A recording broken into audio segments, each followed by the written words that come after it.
çok Azerbaycan müdahalesi için elinden gelmiş ki yani bu tarih yarışması düzeyinde de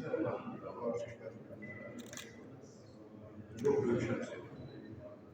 Ve o beraati de ondan sonra başkalarının da beraat alması için mesaj alması. Bizim durumumuz yok. Neyse, olarak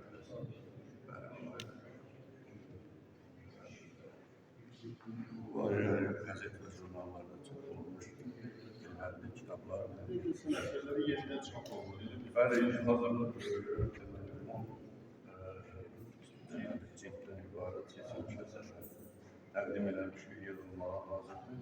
Şimdi bir balaca sponsorlar məsələlərini həll edəcək. Birbaşa çatır. Bu jurnal ise Bartınız jurnalı 1989 yılında üç Azerbaycanlı yazıcı ki Saraylı Saklanda onun üstünde bir prokurorun bir günlük qəbul. Garizon, Tüm Garizon. Çok meşhur Azerbaycan'ın ikinci bir yazıcı. Yani orada aynı zamanda da bu ikinci hisse daha bahar bu kitabın birinci hissesi. Bu da birlikte yok Lənkəranla Bakı hakkında yani bunu okumuz bir yer. Bu Lənkəran hekayeleridir. Burada çok maraqlı eserler çapıldı. Bu ise Dağlaroğlu'nun ilk variantı. Dağlaroğlu bir izlediler. Son versiyon nasıl var?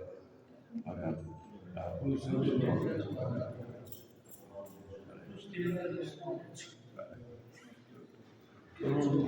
dram eserleri de çoktur. İlk dramın tekrar ilk programlarında kabul ediliyor. İştirak ediyor. Farklı eseri bir neçə akademik dramlarda sənəyə qoyulur. 44 ildən sonra.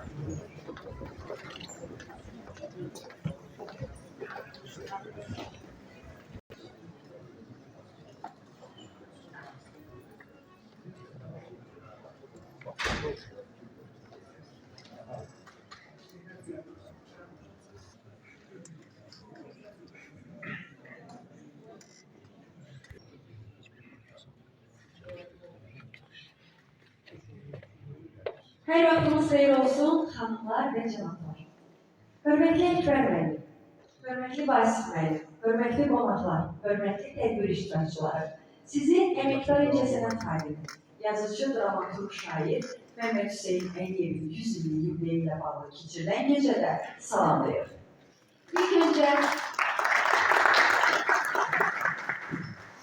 yazıcı